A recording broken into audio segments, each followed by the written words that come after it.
అనుదిన అరుణోదయ కార్యక్రమంలో అనుదినము మాతో కలిసి దేవుణ్ణి స్తుతిస్తున్న మా ప్రియ సోదరులకందరికీ మన ప్రభువును రక్షకుడు యేసుక్రీస్తు అమూల్యమైన నామమున అందరికీ ప్రేమతో వందనాలు.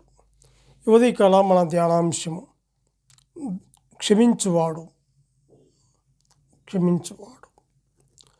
పరిశుద్ధ గ్రంథమైన బైబిల్లో నుంచి 103వ కీర్తన 2వ వచనం. ఆయన చేసిన ఉపకారములలో దేనిని మరవకము, ఆయన నీ దోషములన్నిటినీ క్షమించువాడు. 3వ వచనము కూడా, ఆయన నీ దోషములన్నీ క్షమించువాడు, నీ సంకటములన్నిటినీ కుదుర్చువాడు, సమాధిలో నుండి నీ ప్రాణమును విమోచించుచున్నాడు, కరుణా కటాక్షములను నీకు కిరీటముగా ఉంచుచున్నాడు అని చెప్పి చూస్తుంటున్నాం. ఉదయకాల వేళలో అనుదినము ఆయన సన్నిధిలో చేరి ఆయన స్తుతించి గణపరిచే భాగ్యాన్ని దేవుడు మనకు అనుగ్రహించాడు. ఈ ఉదయకాల వేళలో కూడా ఆయన కృపాసనం మీదకు వచ్చి ఆయన గణపరిచే భాగ్యాన్ని అనుగ్రహించాడు. ఆయన చేసిన ఉపకారములలో దీనిని మరవకూడదు.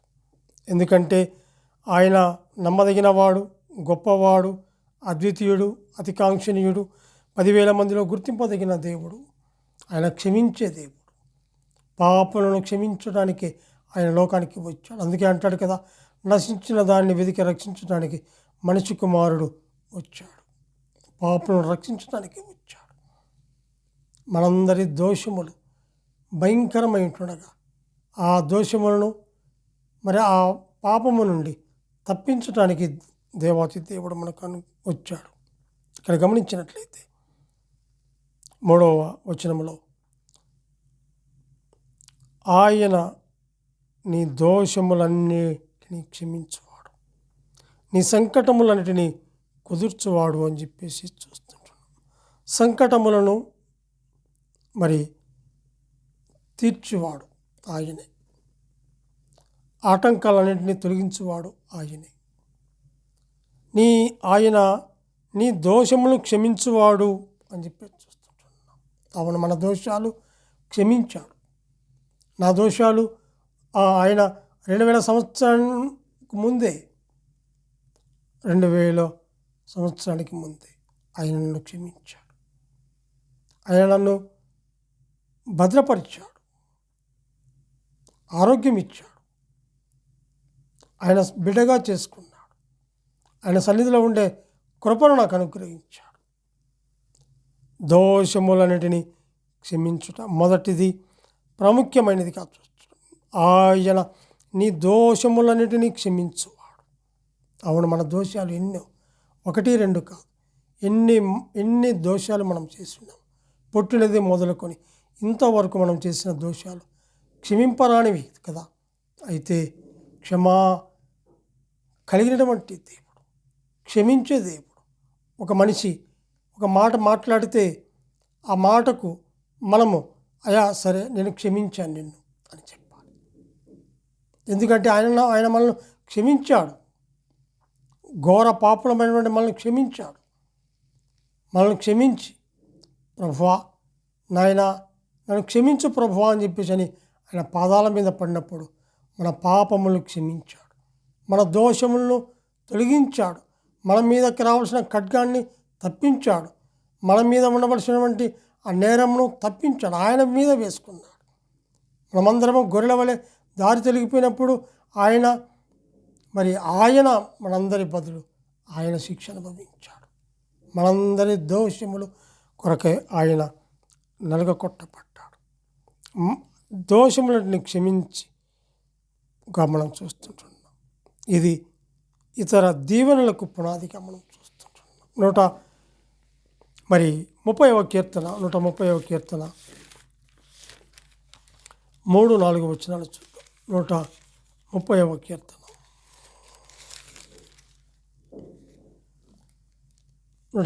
కీర్తన 3-4 వచనాలు.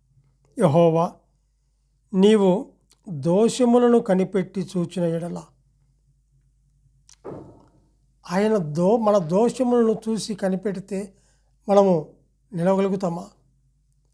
చూపుల్లో, తలంపుల్లో, మాటల్లో ఎన్నిసార్లు తప్పిపోయి ఉంటామో కదా. యెహోవా అంటున్నాడు అక్కడ, యెహోవా నీవు దోషములను కనిపెట్టి చూచిన ఎడల ప్రభువా ఎవడు నిలవగలడు. భూలోకంలో ఎంతోమంది ప్రజలు ఉన్నారు, ఎంతోమంది ఆయనకు ఆయాసం పుట్టించారు, ఎంతోమంది ఆయనకు వ్యతిరేకత ఉన్నారు. ఇక్కడ గమనిస్తే ప్రభువా ఎవడు ఎవడు నిలవగలడు అంటూ 4వ వచనం అంటాడు, అయినను జనులు నీ యందు భయభక్తులు నిలుపునట్లు నీ యొద్ద క్షమాపణ దొరుకును అని చెప్పి. జనులు నీ యందు భయభక్తులు నిలుపునట్లు నీ యొద్ద ఏముంది? క్షమాపణ. ఆయన యొద్ద క్షమాపణ ఉంది.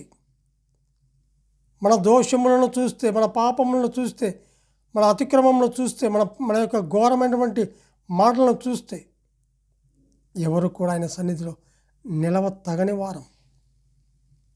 నిలిచేదానికి యోగ్యత కూడా లేదు మనకు. ఉచ్చరించడానికి కూడా నాలుక సరిపోదు.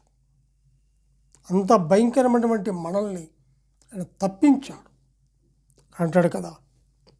ఏమంటున్నాడు? అయినను జనులు నీ యందు భయభక్తులు నిలుపునట్లు నీ యొద్ద క్షమాపణ దొరుకును. యెహోవా కొరకు నేను కనిపెట్టుకొనుచున్నాను. ఇది యాత్రా కీర్తనగా మనం చూస్తుంటాం.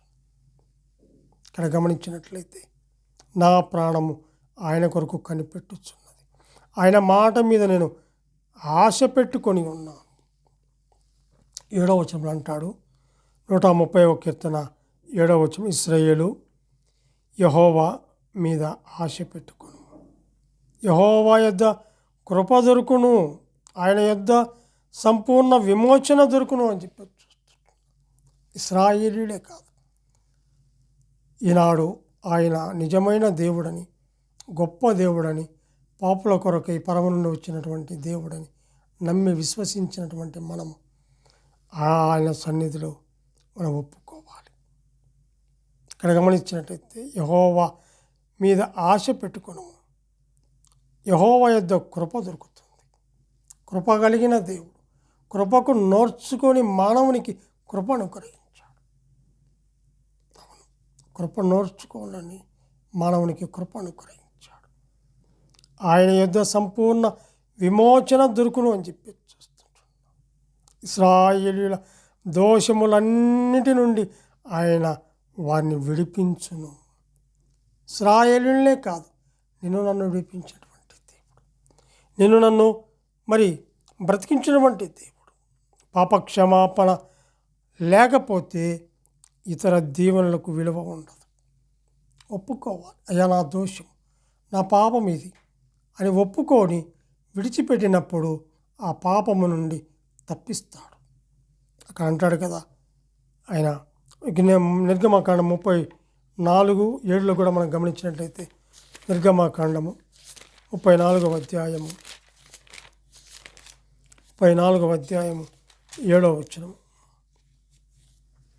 ఆయన 1000 మందికి కృప చూపుచు దోషమును అపరాధమును పాపమును క్షమించును గాని ఆయన ఏమాత్రమును దోషులకు నిర్దోషులుగా ఎంచక 3-4 తరముల వరకు తండ్రుల దోషమును కుమారుల మీదికిని కుమారుల కుమారుల మీదికిని రప్పించునని ప్రకటించును.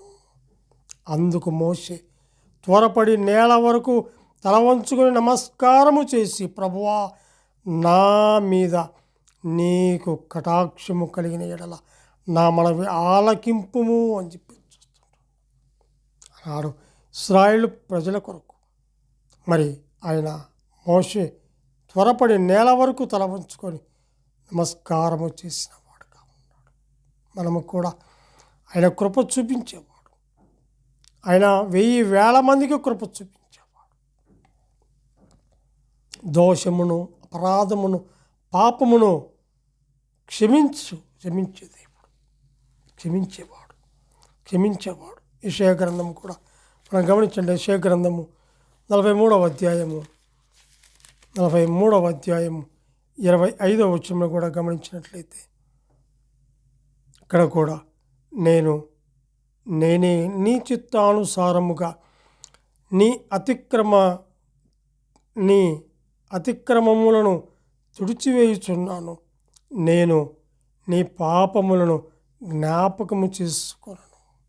మానవుడు జ్ఞాపకం చేసుకుంటాడు, పలాంది అన్నానని మానవుడు జ్ఞాపకం చేసుకుంటాడు.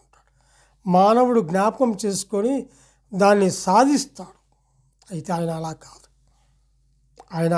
ఆయన ఎటువంటి దేవుడు అంటే 1000 మందికి కృప చూపించే దేవుడు, దోషమును, అపరాధమును, పాపమును క్షమించే దేవుడు ఆయన.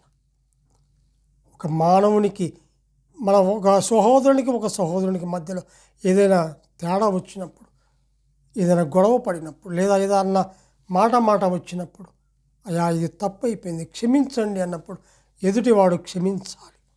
ఎదుటివాడు క్షమించకపోతే మరి వాడి మనసులో ఇంకా ద్వేషము పెట్టుకున్నవాడుగా ఉంటాడు. అందుకే దావీదు 7 మార్లు స్తుతించాడు. దావీదు 3 సార్లు ప్రార్థన చేశాడు. ఉదయం, మధ్యాహ్నం, సాయంత్రం ప్రార్థన చేశాడు. ప్రియమైన వాళ్ళారా, నా దోషము పోవునట్లుగా నన్ను కడుగుమయ్యా, బాగా కడుగుమని దావీదు ఎంతగానో ప్రార్థన చేశాడు. దోషములను క్షమించే దేవుడు, దోషమును, అపరాధమును, పాపమును క్షమించే దేవుడు. ఆయన క్షమించే దేవుడు, మన దేవుడు. ఆయన మనం స్తుతించాలి, ఆయన గణపరచాలి. దోషము క్షమించే దేవుడు. ఆయన ఉదయకాల వేళలో ఆయన నా దోషములు క్షమించేవాడు, సంకటములన్నీ కుదిర్చేవాడుగా ఉంటున్నాడు.